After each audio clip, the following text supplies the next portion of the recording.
What's going on, everybody? Welcome to Thursday's episode of Daily Betslip. No Ian McMillan today, so it's your guy Peter Dewey alongside my boy Donnavan Smoot. We're in here filling in for you guys. We got a jam-packed show. Obviously, Thursday night football, huge game for both the Packers and the Titans. Honestly, tonight, both teams needing a win. We got community picks, we got our best bets, and then as you know, when Donovan and I are on the show, we got to talk a little NBA. So we got some NBA early season overreactions that we think you guys will really like. Donovan, how's it going, man? It's going great, man. It's going great. Like, listen, this is a very exciting week. World Cup is coming on Sunday. The NBA is ramping up. We're in a week, so like we got a lot of stuff to get to. I'm really excited. Yeah, it's been a while since we've been on the show, so I'm I excited know. for you and I to dive into this one. But we got community picks. That's the big thing to start with. We always got our community picks. We got only two today, and it's a little outside our forte. But let's bring the first one Let's up do it. because we did some research for these. So the first one is from Chips at Chips Picks Daily. And he has Calgary, Tampa over 6. Says Vasilevsky has a 883 save percentage and 3.4 goals against average over his last 7 starts, over total 4-1-2 in those games. Tampa averaging 3.8 goals per game since October 26th. And the Flames are third in shots per game and fourth in, I'm not sure what C is that Corsi? I'm not sure what CF Yeah, is, to be honest. course. Okay. I think so. I think Yeah. so. And then Tampa's last 11 games have gone over 6-1-3. So, I mean, I love when they break them down for sure, Donovan. Do you have any thoughts on Yeah, this one? it makes it much easier. But I actually think so. Like Calgary last year, they really made like their name on their defense, and that's really how they were winning games. They just haven't been that. They're just outside the bottom 10 in goals allowed per game. But I kind of like the under in this one. Obviously, like the case for the over was just laid out, but over the last 7 days, unders are 22-16 in non-overtime games, hitting at a 58% clip in the entire NHL. I think Vasilevsky, even though that he's going through a really rough stretch, he's still one of the better goaltenders in the league. And so you'd think that at a certain point, the Flames are kind of just going to revert back to who they were and try to find some defensive identity. So this is kind of like a zig where everybody's going to zag kind of play. So also over 6, a little bit juiced up, right? At minus 135, I might just take the opposite. So I like the under in this one. Yeah, I think too with the nice thing about getting at 6 is you can get, a 4-2 game and you're still gonna push Yeah. and so it's hockey over unders, man. It feels like baseball over unders with me when I see them because I'm like, in theory, you're like, yeah, there should be that many goals. And then you get like the 1-0 game and you're like, this is Yeah, brutal. exactly. All right, so our next community pick, I believe, is a college basketball pick. If we can pull that one up, little college hoops tonight. This is from Matt at Matt Osora 33. Shout out to my guy Matt. He says Little Rock and Eastern Tennessee State University under 147 at plus 115. This is hitting. It's a guarantee. He says. Lock of the It night. Okay. yeah, might be the community lock of the night. But I did a little research into this game, so I actually see the vision for the under here because Little Rock is one of the worst offensive teams in the country right now. They rank 339th in the country in three-point percentage out of 340 teams. They are 297th in effective field goal percentage and 328th in adjusted offensive efficiency. The only issue is they are 319th in adjusted defensive efficiency. So they're just a bad team all around. They don't defend very well. But I mean, 147, I could see the path for the under if they just really struggle to put up points here and you kind of get in a blowout scenario. And we've seen a lot of those obviously early in the season in college basketball. Yeah, I think. Listen, if you tell me that you're going to take an under in college basketball, I don't care who it is. I will back you. Like it makes sense. And there's always all these, especially early on in the season, where you have a lot of these teams still trying to like figure out who they are, trying to figure out their roles. So you give me a team that has a terrible offense already, and then you put on the extra stuff of just early season struggles. I like it. Yeah, I like Ken Palm has this projected as a 10-point win for Eastern Tennessee State. Actually, the final score they have was 79-69, which would push this just over. But I think you get the thing with college basketball, you get those games. If this ends up being more than like a 10-point game, you're not going to get the foul game at the end. That's kind of Yeah. what pushes these games over. Like if you can get a big enough lead, if Eastern Tennessee State goes up, 15, 20 points, you're not going to get that last 2 minutes of the last 2 minutes takes 15 minutes and everybody's at the free throw line. So I think that's the path you kind of have to bank on Eastern Tennessee State winning pretty easily for the under there. Yeah. Makes sense. So those are our community picks. We got one lock of the night apparently. So we're gonna dive into our best bets. We got a bunch of different plays for today's slate. I have 2 NBA picks and a college basketball pick, and then Donnavan has 3 NBA picks. So as we teased at the beginning of the show, it's NBA heavy show. That's how we do it. So Donnavan, if you want, go ahead with your first NBA pick. Yeah, so I'm gonna take the Blazers -2.5 against the Brooklyn Nets tonight. The Nets, they were kind of like in a resurgence, and then they got smacked up by the Kings.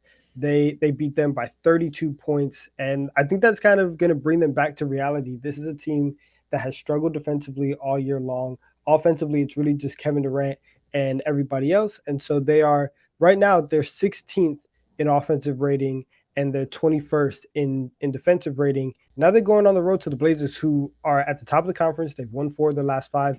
Portland is 12th in offensive rating, and it's top 10 in defensive rating. So I think Portland, who has been 4-2 at home against the spread, 4-2 at home against the spread, 2-0 straight up as the home favorite. I like them, and I think that they are in a much better position to get this game than Brooklyn is. So I would take them with the short spread. Are you buying the Blazers so far this year? I know they're first in the West right now, which is kind of crazy to think about, but are you buying them? Because I know obviously Dame being back this year raises their ceiling, but do you think they can keep this up? Yeah, I think they can't keep it up. I think the West is as wide open as we've ever seen it, and the teams that I thought were going to be dominant coming into the year, the Nuggets and the Clippers and the Warriors, they're not really there yet. And even the second tier teams of like Dallas and Memphis, they haven't kind of ascended to the top of the conference the way that we all thought they were. So I think like we're 12, 15 games into the season by now. I think that early season magic was going to wear off, and they're doing it defensively. So it's not just hot shooting that's bringing them forward. So I think that Portland could realistically finish as a top 4 seed, top 3 seed in the West. Yeah, that's the thing I found interesting about them is just they play at a slow pace this year. They're like 29th in pace, which is not exactly what you'd expect out of a Damian Lillard, Anthony Simons, like run and Yeah, gun seemingly type of team. But that's kind of they rebuilt this roster and there's a lot of good defenders, Jeremy Grant, Josh Hart on this team. So yeah, and I do like them as well. I might tell you on this one against the Nets tonight. I think at home they're the better team. yeah.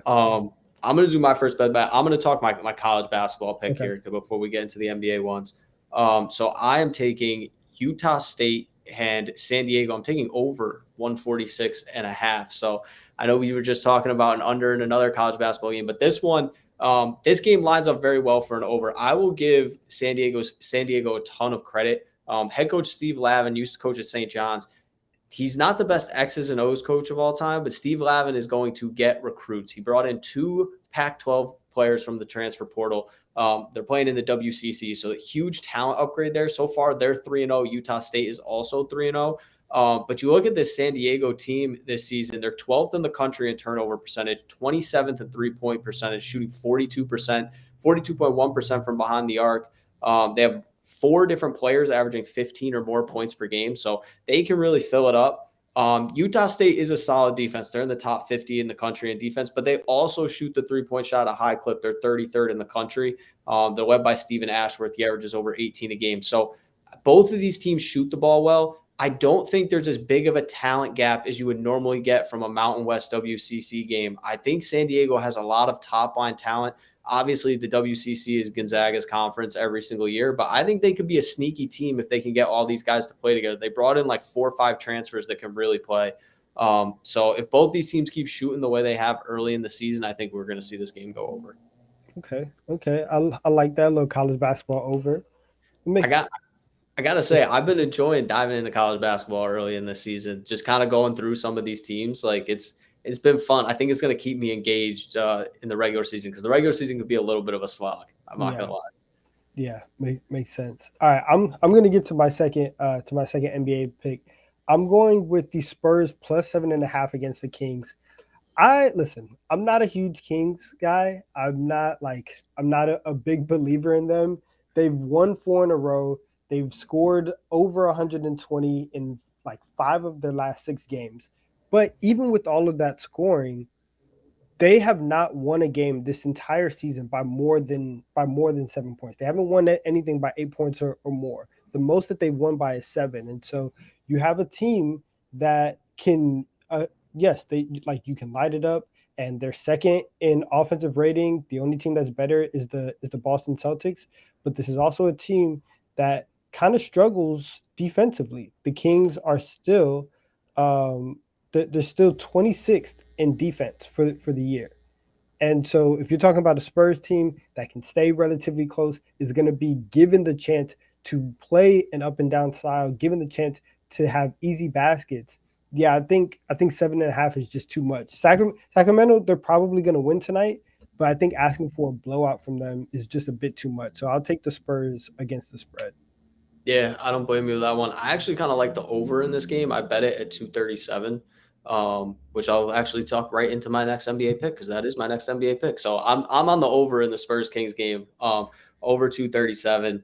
Um, I like you mentioned, like Kings are a great offensive team right now. They put up 153 points in their last game, which is Ridiculous. nuts.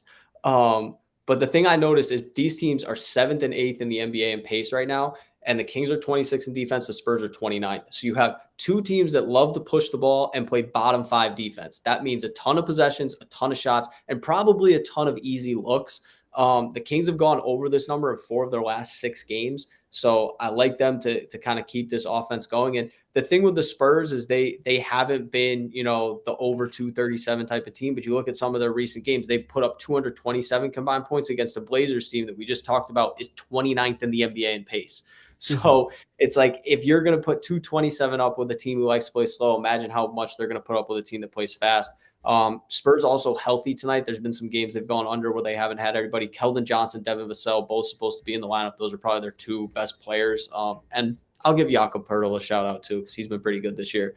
So I like the over here, but I agree with you. I don't know if this is a game. I don't know if I trust the Kings to just blow I anybody out these certainly days. don't. We just it's too much. It's too much Kings love. I think that they're gonna be okay. And now that it's like very clear that the Lakers aren't gonna be in the play-in, they are going to step into like the 10th spot where you kind of like expected the Lakers to be at. So listen, good for them. They'll probably be somewhere around like 37 and 42, right? Like that's probably the range that they'll be in, which is better than what they've been in recent years. But this is just too much for me to back from them. I can't trust them as this big of favorites tonight. But I can trust the Clippers as a big favorite against the Pistons. They're 9.5 point favorites against Detroit tonight. And at first glance, I thought that I was going to take the Pistons because I was like, oh, that's way too many points for a Clippers team that is still second to last in offensive rating in the league. But since the start of last year, the Clippers are 5-0 straight up in games where they're at least 9 point favorites. They're 3-2 against the spread, but they've won the last three. And so this is a team like in Los Angeles. John Wall is going to be there tonight. Kawhi Leonard might play tonight as well. Paul George is being Paul George, and he's able to elevate a lot of the team. And Detroit has the worst defense in the league. They're bottom in defensive rating.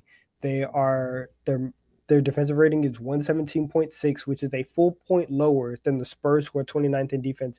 Their net rating is minus 9.6, and so that means that per 100 possessions, they're losing by this number, right? They're losing more by more than 9 points per game. So I think that Detroit, who I had a lot of hope for coming into the season, they just haven't been able to put the pieces together to not only just win games but just stay competitive. They can't do that right now. So I would trust the Clippers tonight, especially coming off of a loss against Dallas, trying to bounce back, trying to get that mojo back.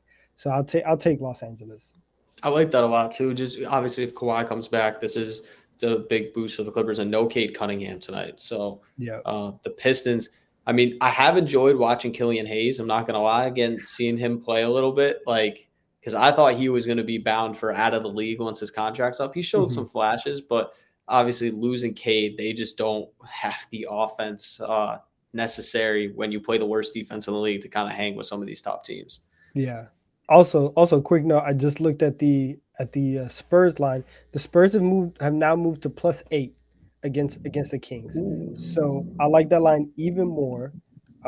So yes, I would definitely be taking Spurs +8 against the Kings tonight. I like that. I got one more NBA pick, so I'm taking a player prop in that Blazers Nets game we talked about. I'm taking Anthony Simons over 20 and a half points. He's kind of been on fire lately. Simon scored 23 plus points in his last 5 games. Coming into this matchup, he's only had 4 games all season where he's gone below this number. And we talked about the Nets. Like, yeah, they've looked a little bit better defensively, but they also just gave up 153 points to the Kings. They're still bottom 10 in the league in defense. There is a little bit of the concern sometimes with the like, will Anthony Simons get the volume when he plays alongside Damian Lillard? I think, but you look at his season so far, he's had 1 game he's taken less than 16 shots. So if he's going to take 16 shots and you have a 20-point prop, like you're not asking for much. He's also hitting over 2 threes a game this season, so he's taking a lot of shots from outside as well. And I think if the Nets really do try to slow somebody down, it's going to be Damian Lillard and not Anthony Simons. So I think that's kind of the benefit you get here of him being like the secondary scorer is he sees the volume of a number one, but he's probably not going to see the same defensive attention. So I like him to go over here. He's averaging over 22 a game. So at 20 and a half, I think it's just a little low, especially we're getting some favorable odds too, -105 instead of -110. I like it tonight. Yeah, I like the Simons prop too, and I think one of the big things that makes me like this prop, but also makes me worried, is just his 3-point volume. So he's cleared this. He's cleared four at like he's made at least 4 3-pointers in what is this in 5 of his last 6 games, and he's taken double-digit threes in that. He's made 5 threes in each of his last 3 games. So is this hot shooting or is the shooting going to continue? I think riding the hot hand until it's no longer hot is the way to go. And so if he's going to keep shooting, 10 plus threes a night, that's just perfect, because even if he drops down from 50% to even 40% or somewhere in the high 30s, that's still 3 threes a night that's gonna boost his points. So I like this a lot. Yeah, I think so far this season, he and Shea Gilgeous-Alexander have been the 2 guys I've been like, why is their points prop so low? Because they've been putting up a ton of points. And speaking of Shea Gilgeous-Alexander, I think it's time for some NBA overreactions. And I know that we're going to be talking about that man because he is a bad man. So Donovan, give me your overreaction so far this season. Yeah, so I think that Shea Gilgeous-Alexander might be first team All NBA. I He is crazy right now. He's absolutely ridiculous, and it's like I think that the first guard spot on the first team All NBA, Luka's going to go ahead and get that, Yeah. and so the second spot is going to be a fight between Shea, Steph, and Ja, and all three of them can make their case to be in that second spot. But I think for Shea right now is averaging 31 and a half points, 6 assists per game, 4 rebounds, right? The rebounding is nothing crazy. What gets crazy is when you look at the splits for everything. So he's shooting 54% from the Crazy. field. From the Crazy. field as a guard. He's shooting 37.8% from three and 94% from the free throw line. The splits that he's putting up is insane. I think that with Golden State struggles, even though that Steph Curry is balling, this entire season might look like a disappointment because they're not going to have the wins behind it. And for Memphis, if they end up not being able to go on a huge run like they did last year, now they're just a little bit better than 500 rather than the second best team in the West. And I think all of these teams are going to be kind of in the same range. Hopefully, like I guess for Oklahoma City, you're trying to hope best case scenario maybe get to the 9 seed in the West, but if they improve to get to the 10 seed, to get to the 9 seed, then you say, look at what Shea's doing. He's averaging over 30 points per game on 50% shooting. And even if these numbers come down, it's still crazy efficiency. So I think that Shea Gilgeous-Alexander, who should have 2 step back game winning threes for the win, If Lou Dort doesn't fall asleep against Brooke Lopez, he doesn't foul him, and Shea has two threes for the win. But he's going off for like 35 every night. It's insane. So yeah, I think Shea's going to be. I think my overreaction is that Shea might make all first team All NBA. I don't disagree with that. My overreaction was going to be a major overreaction. I was going to come in and say, do you think Shai Gilgeous-Alexander is a top 10 player in the NBA right now? Because I think there's Right an now, yes. argument. I think there's an argument to be made. Yeah, he's been fantastic. I agree with Oh, everything you said. It's the thing that's crazy for me. I'm hoping OKC keeps winning because I think they're kind of here right now. Like I've watched a lot of Thunder basketball this year, which I'm actually enjoying it. They're a very fun young team. They have a lot of good players, man. And like for them, I don't like obviously Victor Wembanyama, like the Victor sweepstakes is great, but like they're gonna get Chet Holmgren back. So like it's almost like you're adding a first round pick next year anyway, because you're getting Chet Holmgren. He's not gonna play this year. So if you can make the play in without him this year, what does that tell you? Is that if he's as good as you thought he think he is, you're probably a playoff team with him. So exactly. I just for me, I hopefully want to see him continue to play on a competitive team because the last couple years he's had stretches like to end last year, he had a stretch where he had like 25 plus points in like 14 of his last 15 games, but then he sat the last like 2 weeks of the season with a minor injury because they were trying to lose. So I just hope we can get a full season of this because this has been, I mean, right now he's 100% an all-star and like you're right. I think first team, second team All NBA is 100% on in the conversation. Yeah, yeah. First team. I think All NBA is like that's trending towards like a lock. Like he's going to be one of the six best guards in basketball this year. Oh yeah, Like that's going to be it. The All Star stuff locked up already. Whether or not he makes first team is that's going to be the jump. But I think that he could probably do it. yeah. It would be very impressive. So we're talking Western Conference guards. I'm gonna bring my overreactions to the table. Got the sign behind me. I think Steph Curry deserves to be in the MVP race, even though the Warriors stink. Like the Warriors are not good right now. And part of it, I'm going to put some blame on Joe Lacob because they kind of just have decided, like, oh, we're going to try and continue to build for the future while also playing with this team. Like, no, scrap that.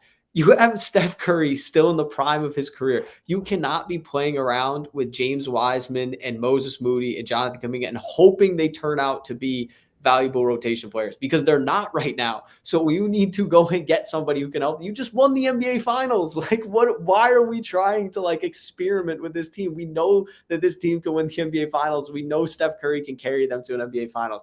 So, but that being said, I think Steph's in the MVP race and my case is pretty simple. Obviously his numbers are out of this world this season. He's averaging over 31 points a game, 6.6 rebounds, 6.4 assists, 52.3% from the field, 43.3% from three. Honestly, to start this year, it might be the best Steph season we've ever seen to start this season in terms of what his numbers are.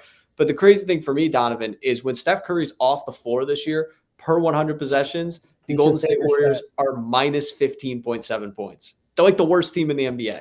We talked about net ratings, and the Detroit Pistons net rating is the worst in the NBA. It's like minus 9.3 points. The Golden State Warriors without Steph Curry are minus 15.7. They can't stay in games without him. You watch them play. And like the most recent Warriors game that I watched wire to wire was when they played the Kings on Sunday. And they were up 13 in the first quarter. Steph comes out of the game. And when he checked back in with like 7 minutes to go in the half, they were down one. It's just he is keeping them afloat in these games. Klay Thompson struggling. Jordan Poole didn't score last night, or he had 2 points last night and they lost. Steph has 50 and they lose. Like he's in the MVP conversation. Obviously, they're going to have to get into the playoffs. But like we saw what Nikola Jokic did last year, and he won the MVP. And I banged this drum all season long of like the Nuggets are the worst team in the NBA when Jokic isn't on the floor, and they were. And then he won MVP partly because of that, because they got the 6th seed. So if Steph can somehow get this team as currently constructed, if they don't make a trade to the 6 or the 5 seed, which is crazy to think about after the year they had last year, I think he might deserve to win the MVP because this has been insane. Yeah, he's gonna have to because he's gonna have to get to the play. And I think that we've gotten to a point in the NBA where it's no longer okay. You have to be the 1 or the 2 seed. It's just you just can't be in the play in, Yeah. and that's where the pool of MVP candidates come from. However, the Warriors have not won a game on the road this entire season. They're 0-8 on the road. you have to win away from the Chase Center, and until that happens, I just can't do it. I can't do it. Like, are they going to start off 0-10 on the road and not have a road win through the first 10 games? Like, that stuff is crazy. So I think you're right. If he can get them to 6, then we can start having that conversation. But this team is at 12 right now, and they're below the Oklahoma City Thunder. They're below the Minnesota Timberwolves, who have looked like a mess as well. And like, they're letting the Sacramento Kings pass them up. And yes, I'm continuing with my Kings slander, but like, they're letting the Kings pass them up, and that's just not okay for a team that won the finals last year. So until they can get to the 10 seed, I don't know if I can have Steph in that conversation. But everything that right, he has the foundation for it. They just need to start winning a little bit more games, and then we could talk about that. Yeah, he has the narrative is like, luckily for him, if you're trying to win the MVP, like, the narrative has been built in these first whatever 12, 14, 15 games that they've played, because Mm-hmm. you're like, well, they can't win games right now with him playing like this. Imagine if he wasn't playing like this. Like, they'd be the Lakers. Like, I mean, Yeah, that it's exactly. crazy how bad this team has been. I hope Klay Thompson gets it going, but like, if he doesn't and Jordan Poole doesn't get it going, because that contract does not look great right now as constructed, like, they're in trouble. Because you can't waste these last. If Steph's gonna play this good, you can't waste it if you're the Warriors. Yeah, you can't. Something's gonna have to change because Pool Party can't defend. Clay Thompson is getting made fun of by Mikal Bridges. Like, It's tough. the the world is turning upside down, and it looks awful. Looks awful for Golden State. Yeah, it definitely doesn't look good. We're now going to transition to our game of the night. We got some Thursday night football, and so that was a little NBA segment for you guys. Some good laughs in there with the NBA. But we got Thursday night football. Titans Packers, big matchup for both teams. Titans first in the AFC South right now. Packers coming off an upset win over Dallas. They're 4-6. Might have to almost win out to make the playoffs in the NFC. The way things are going right now, they're going to be in a tough spot. Best record could be 11-6. So maybe not win out, but 10-7 probably going to be around where they're going to need to get. Packers are slight favorites in this game. Donnavan, I know you have a best bet for this game. Where are you leaning? Yeah, I'm taking the Packers by this 3.5. For a couple reasons. One, I just don't trust the Titans. I don't trust the Ryan. I don't trust Ryan Tannehill, and it was easier to do that last year when you had AJ Brown. You can't do that anymore, and now you throw into Treylon Burks, who just came off of IR. Robert Woods has been a disappointment, and your only source of offense is to turn around and give the ball to Derrick Henry. Granted, it's a good plan, but it's also a very inefficient plan, and I think that Green Bay is gonna be able to overcome it. I've been hating on Green Bay. However, they have been in one possession games very, very often. Their loss to the Giants was by one possession. They lost to the Commanders by 2 points. They lost to Detroit by 6 points, even though that Aaron Rodgers threw 3 interceptions. It's gonna be tough and it's been tough with Romeo Dobbs out, but Randall Cobb is coming back tonight. Him and Aaron Rodgers, no matter what, always have a good rapport. Christian Watson kind of made his arrival last week, and then Alan Lazard has been very consistent for Aaron Rodgers. So I think that their passing game is going to be able to outduel the Titans' passing game, and that's going to be the difference in the game. So I will take the Packers minus 3.5. Yeah, I don't mind that at all. I think also at home in Green Bay, like, it's just a tough environment in general. And we're starting to get to that time of year where it's going to be cold there. So Mhm. I guess the cold weather helps the Titans in terms of they like to run the ball. But I just have no faith in Ryan Tannehill, this Titans team, when you watch, like, they can't put up points. So Yeah. if the Packers can get some offense similar to what they did last week, I think they're going to be okay. I'm actually going in a different direction, but I'm also backing the Packers. I'm taking Aaron Rodgers over 1.5 touchdown passes tonight. Okay. Um, I'm surprised this line is where it is. Not like crazy juice to the over. 7 of 10 games this year, Aaron Rodgers is over. He's thrown 2 or more touchdown passes, coming off his best game of the year through 3 scores against Dallas. And they're facing a Titans team where I think they're going to have to throw the ball tonight. The Titans are third in the league in yards per carry allowed to their opponents. They only give up 3.9 yards per carry. So I know the Packers have got away with winning last week. They kind of rode Aaron Jones to that victory. They like to use him and AJ Dillon a lot, but I don't think this is a game where they're going to be able to run the ball 30, 35 times and be successful on offense. They're going to need something out of Aaron Rodgers. I think the return of Randall Cobb helps a little bit. And obviously, Christian Watson having a good game last week, like maybe that gives Aaron Rodgers a little more confidence in him going forward, where he is willing to throw the ball to him down the field, maybe with a little more contested catches. So I think he goes over 1.5 touchdown passes tonight. It might not be in the most traditional way. Maybe they throw one of those like forward flips they will have to throw to a running back in front of the line. But I think he gets there. He's done it too many times this year for me to not back him against the Titans. I like that.